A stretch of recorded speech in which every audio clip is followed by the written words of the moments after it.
Welcome to the Soul Grit podcast. I'm Ann Taylor McNeese, and I'm a licensed marriage and family therapist. I also love Jesus, and I'm passionate about all things gospel and therapy. I created Soul Grit to be at the intersection of mental health and Christian faith. Christ followers need a place to ask questions and get answers about mental health. Join me as we dive into real stories and real questions from people who want to honor God with their hearts, souls, and minds.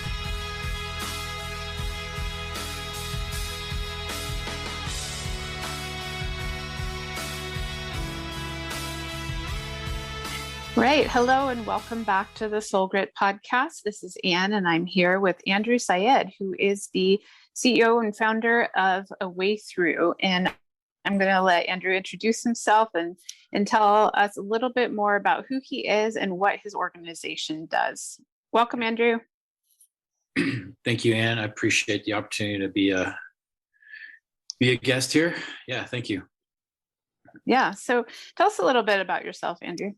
A little bit about myself. That's such a broad, open question. So first and foremost, I'm a father of two great kids, two sons. I was born in England, but obviously don't have an accent anymore. Lived on this side for quite a while. I have a diverse career, professional background. I was in youth ministry for a little while. I also have a humanitarian and human rights background. My master's degree is in human rights and international development. So I've worked all over the world in contexts of poverty and deprivation and human rights issues. I also coach high school soccer, and these days I help lead I lead an organization called A Way Thru, which is focusing on mental health access and breaking stigma and helping people get connected to resources that who need help. And so yeah, that's what I'm up to these days. Yeah. I live in Colorado, the typical Colorado person, outdoors, skiing, hiking, stuff. Awesome. Well, the reason why I wanted to have you come talk to Soul Grit listeners was because one of the goals for my life work is to make mental health care more accessible for all people. I specifically focus on the Christian community feeling more comfortable with accessing mental health care, with breaking down stigmas that the church may have about that. But there's a lot of ways that people don't have access. And so through your organization, those ways that they maybe don't have access might have to do with socioeconomic status or color of your skin or the kind of community that you live in, things like that. That's really, I see us as kind of like partners on the same kind of journey, just hitting a different population. But first, before we get into a little bit more of what your organization does, can we talk a little bit about your own mental health journey and how you got to the place that you were even interested in this stuff? Yeah, absolutely. I mean, that's a big part of our organization and part of my life as a whole is telling our stories. So yeah, feel free to tell that. I'm free to tell that story and how I got to here. So yeah, I don't know if you have specific questions or you just kind of want me to. Yeah. So, well, yeah, I read on your website that you had a mental health crisis of some sort that you needed treatment yourself. Can you tell us about that? Yeah, I call it a breakdown. We've all sort of had days and maybe seasons of struggle, but for me, it was a complete and utter breakdown of some of my wording these days is retroactive. Like I understand these, but at the time I didn't understand what was happening to me. So, I had a breakdown. I was in the midst of a separation and divorce process. There were other extenuating circumstances in my life as well. But over the course of several years, it was kind of a slow slide, if you will, and then a spectacular crash. And that crash involved me and again, I had no idea what was happening in my body and in my brain. It wasn't that I was just feeling low. I was an unproductive, incapable member of society, and I was very suicidal. I was sleeping on a friend's sofa, and I when I say sleeping, I didn't sleep for 10 days. I would lay awake at night, feeling all kinds of, I don't know how to describe it other than the wording I have these days was I was definitely locked into my trauma. But I didn't know what was happening. And on a Friday night, as the night was approaching, I did not trust myself to make it through the night. And so somehow I remember getting up. I remember telling my friend, "Hey, I'm gonna go to the ER." And so I drove myself, it's about 20-minute drive into Boulder, and walked into an emergency room and just walked up and said, "I don't trust myself not to hurt myself." And they know what to do. You know, they took me back. They brought I guess they have in ERs, you know, people on call for mental health emergencies, and they brought someone in, and he was asking me these questions, and what, you know, he's like, "Oh, you're in the middle of panic attacks." And I just remember saying, "I don't have panic attacks. Like, my mother has panic attacks. I don't have panic attacks." You know, I just had this, like, that's not my space. That's not my world. This is something else. It has to be something else, you know? And he just was like, "No, you're having panic attacks." And, you know, he helped me breathe a bit, and, you know, and they watched me through the night.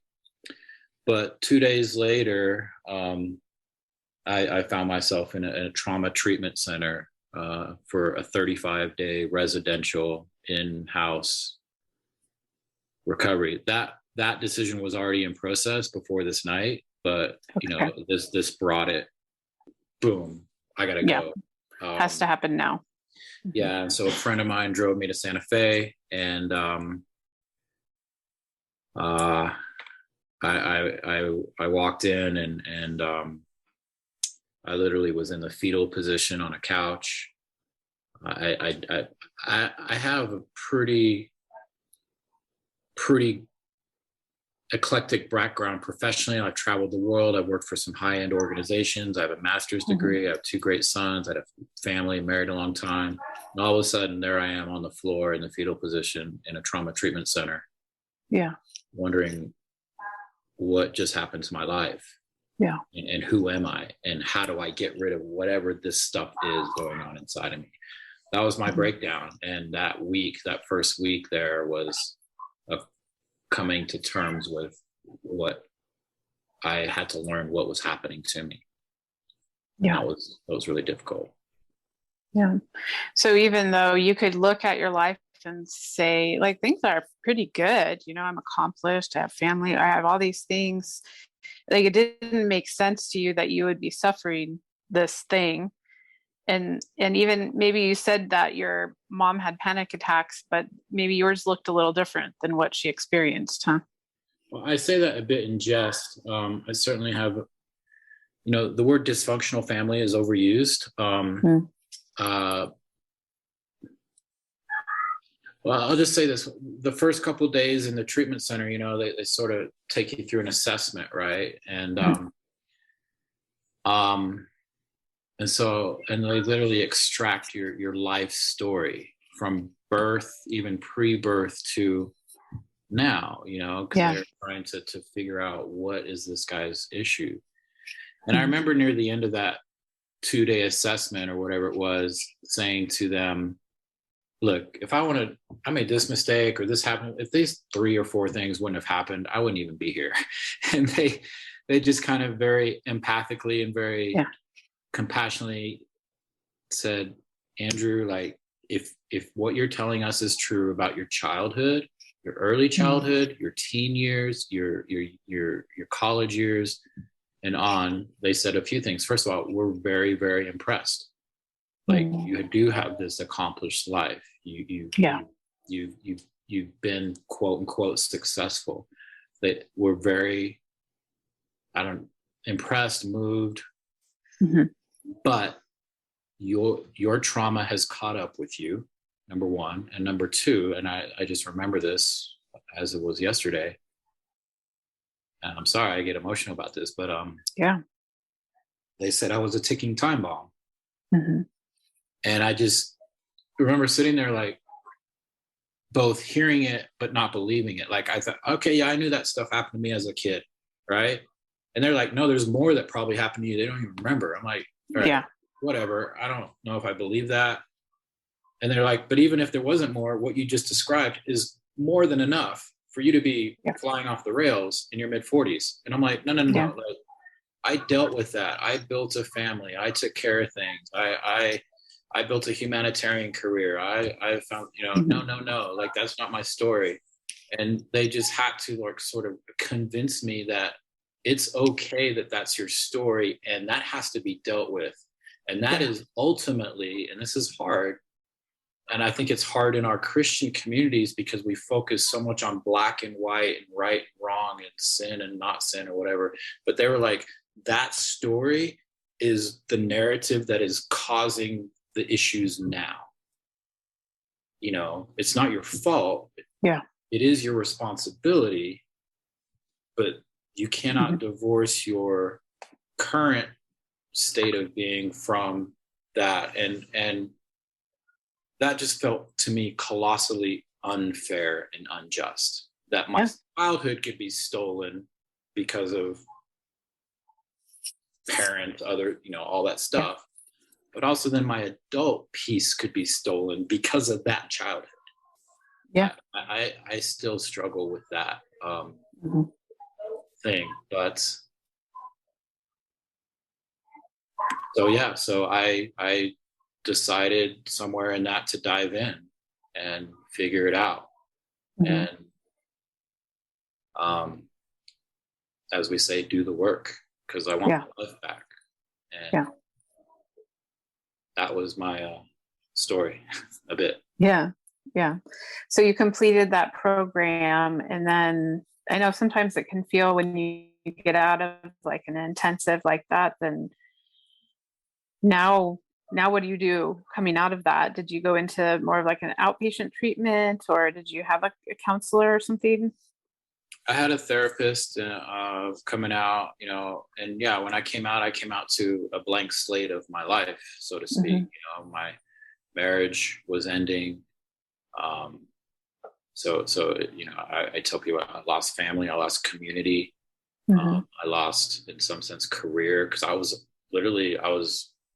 don't want to use the word, but I was kind of disabled. I was unable to work, with the right mindset. So career, family, community, these are the big things. And so, but I engaged in regular weekly therapy, still do. And the work doesn't stop. And then I had to learn about boundaries. Like I had to learn that there are certain things in my life that on the outside appear very laudable and people congratulate me for, like my humanitarian work or my people-pleasing skills and all these things. What those really were compensating for chaos. And so I had to learn how to say no. I have to learn how to say no and whatnot. And so, I still am in a process. This was 5 years ago, but I still am in a process of healing and understanding. I read a book coming out that I'm sure you're aware of called The Body Keeps the Score. And that was both very enlightening and empowering, as well as devastating to read, because I could just see myself throughout that whole book. And I remember just buying copies of the book and wanting to give it to everyone and anyone that was in my life, and saying, and especially people close to me that I hurt, through my own acting out. And to be fair to them, some of them like, but for me personally, it just helped me realize that some of the issues that we deal with are physiological. There's a reason that people, hurt people, damage people, right? And until we break those cycles, then then we're just going to keep hurting you. And it's just not a simple black and white issue. So, but yeah, coming out, it's a continual rebuild, and even today and this week, and because life is life. Life still brings hurts and pains and disappointments. But I'm motivated because I have two amazing sons that I want both to be around for, but also for them to live life to the fullest. Yeah. And if we don't, I fully believe if we don't deal with our trauma, as I've heard said, we might as well gift wrap it and give it to them. Right. And I refuse to do that. Yeah. There's no way. So. And I'm saying to clients all the time who are brave enough to come to therapy when no one else in their whole family has, that they are the chain breakers. Like they can break the pattern of the trauma that gets transmitted from generation to generation. So it's a very brave thing that you're doing right now. I appreciate that. It doesn't feel brave. Right. Most days I feel broken, and but that's part of the healing, is to recognize, okay, I'm not broken. I'm not, I have a story, but I'm adequate. I'm capable. I'm strong. But that's a convincing, because those messages don't readily live inside my head. Yeah. They just don't. Yeah. You know, and so yeah, my weekly therapy session is pretty vital. And I'm involved in some treatments like EMDR, brain spotting. Good. I'm not sure how your audience will take to this, but there's research around ketamine and these kind of treatments of our brains are physiological objects that right. And just like sometimes a computer needs a reboot or rewiring. Yeah. I was taught certain things, and those need to be unlearned.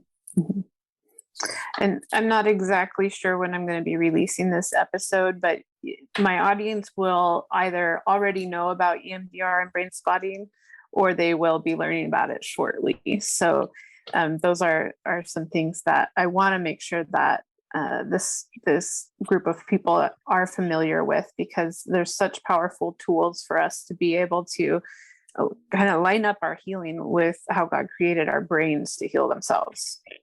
Well, you mentioned stigma for different audiences, and I think in the context of a faith community, there's so many people that are hurting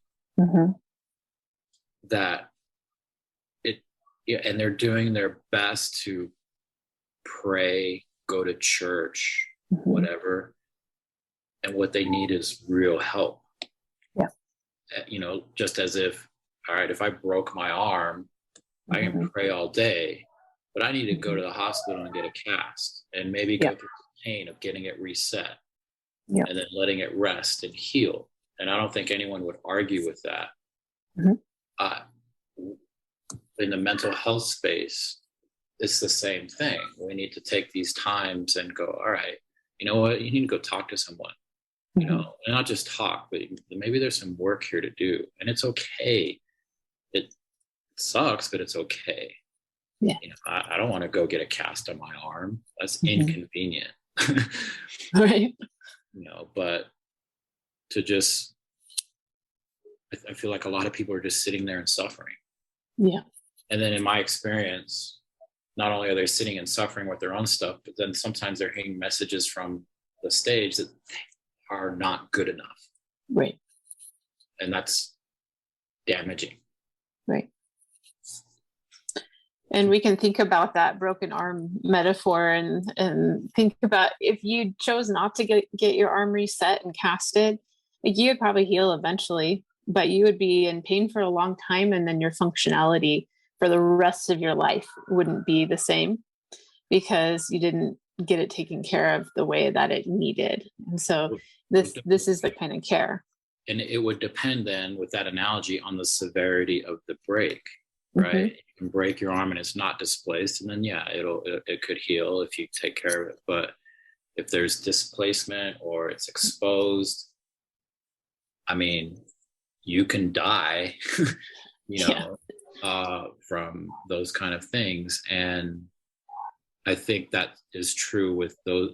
No one goes through childhood and early adulthood unscathed, but there are levels of damage and things like abandonment, and certainly the large abusiveness is of sexual abuse, physical abuse, verbal abuse. Even abandonment itself is, I think, unrecognized as a huge deal. And those are severe breaks that need help in order for us to then, in our adulthood, have healthy families and healthy communities and healthy relationships with ourselves, which then create healthy families and healthy communities. And I think that's a message that's lost in the faith community, but it does say love your neighbor as yourself. I would assume that means that there's a good relationship with yourself there, and you have to take care of yourself too. So that seems like maybe a good transition. What is this? Tell us about A Way Thru. Let's start there. A Way Thru is an organization founded by four of us, two therapists, myself with a humanitarian background, and another colleague who has a communications background. And as I was going through my stuff and coming out, I had a lot of time on my hands, and I was thinking about how at the time I had the resources to get the help I needed. At the time, my ex-wife and I, we had equity in a home. I was able to pull some of that equity and pay for my 35 days away, and then the ongoing treatment. And I just remember thinking, wow, like that's pretty lucky.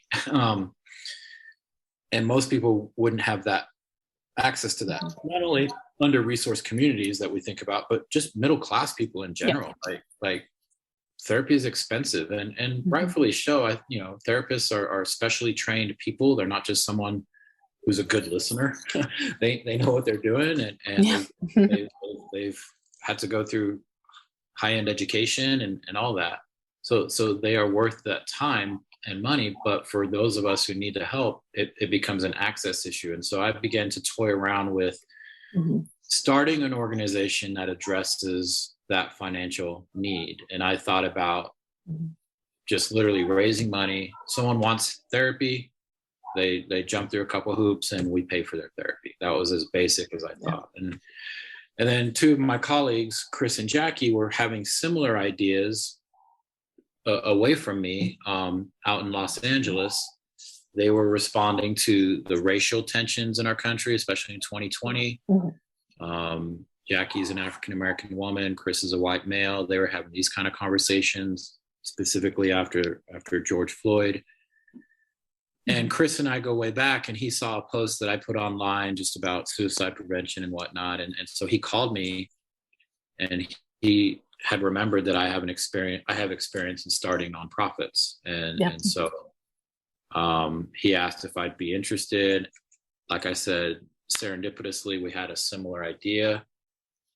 And so that's kind of how we started. And we just started to build an organization from the ground up, talking about access and stigma. And, we went through the 501c3 process. We, created a mission statement, values, just organizational stuff, built our website, and put ourselves out there and began to raise money and began to build relationships with other organizations who have clientele but need money to help those clientele get into therapy. They also had therapist networks. And so we're building relationships with them. And so, we're functioning in that way now. And, it's tough. It's startup. No one's gotten paid a whole lot.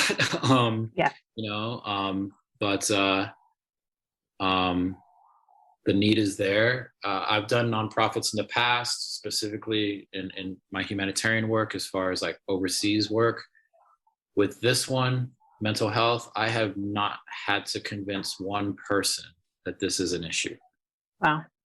Not one, and I was like, oh yeah, mental health. Yeah, I don't think that's an issue in our country. Like, okay, everyone knows themselves, or they know someone close to them that no. some people may be in denial about themselves, Mhm. but everyone knows these are issues to be dealt with. And so yeah, we're kind of rolling along. And the stigma part, we started a podcast ourselves. So we tell our stories. I mean, if you wanted to pick my story apart, I'm pretty vulnerable and open with all of it, the good, bad, and the ugly. Mhm. Because if we're not honest, then other people are gonna continue to do what they're doing. And I would like someone out there to not have my story Yeah. because my story exists. Right. And so we tell our stories, and we get other people to come on and tell their story as much as they want to about their own journey and mental health. Yeah. So are people currently getting their therapy paid for or subsidized by A Way Thru? Yeah, we already, when we launched in July of 2021, officially launched and put ourselves out there as ready for service, if you will. It took us about 6 weeks before we had a wait list. Wow. And so, yeah, so we kind of had to slow things down, but we're in a space right now where, yeah, there are people lined up, and so now we're looking for more resources so we can both build the organization, but yes, get people the help they need in these communities. And I should say too, a big part of our organization is focusing in on communities of color and otherwise under-resourced communities. But anyone that needs and wants, that's a big thing, and wants help, we can connect them with a network of therapists through our network to get them the help they need. Up to 10, we'll pay up to 10 sessions. Okay. And then we go from there. But that's kind of our model. That's great. So right now, would you say what you're needing more is more financial help, or do you need more therapists to get involved or more community members to get involved? What does the organization need right now? Yeah, I mean, all of those would be true, but to sort of triage it, first and foremost is we need people that believe in our mission to do one of two things: connect some of their financial resources with us and their own philanthropic motivations, or connect us with people that have those interests as well.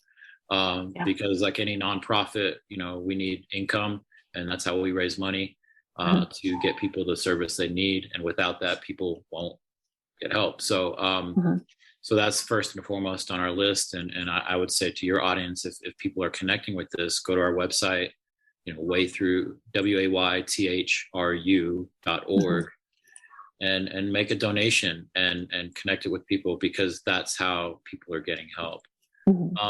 Therapists to join in, we don't have our own network per se, but we are. We could connect a therapist with the networks we have, and even ad hoc, if there were therapists like, hey, I want to be involved, could you send clients my way at this rate or whatever, if we had more access to that, especially therapists who specialize in or understand, sort of diversity issues and things. But and then to spread the word in that community as well. So networking, fundraising, therapists, all of it is needed. And then if people are listening and they or someone they know needs therapy and they feel like they don't have the means to get that, how would they get on the waiting list? So they would go to our website, and there's a link called Get Help, and they would click on that and go through that process. That's how, and depending on their sort of personal situation, if they have insurance that can connect them in some ways, that there's an organization we connect them through that can deal with that. If they don't have any of that coverage, then there's other spaces. But yeah, just going to our website and Get Help is the link. Okay, great.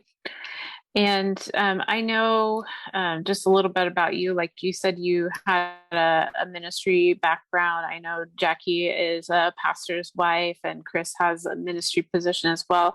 But the organization is not specifically Christian, correct? not in the way that you're asking. No, I mean, we just are out there to help people, you know, and certainly the faith community is its own entity in space, but no, we're just out there in the world doing our thing, and I don't necessarily subscribe to secular and non-secular. I mean, we're all under the same sky, and people need help, you know, and until we sort of look in the mirror and go, maybe I'm the one that needs help, we're going to keep seeing all these cycles, whether they're in our families, in our communities. We're going to see them all continue. And so I just want to point out too, for listeners who maybe were raised in the church and they feel like the gospel work is just telling people about Jesus and being involved in a church, that serving people who need help, like what you're describing, Andrew, that is gospel work. And so whether you are proclaiming the name of Jesus while you're doing it, or you're just loving them and serving them, that is what we are called to do in the Bible.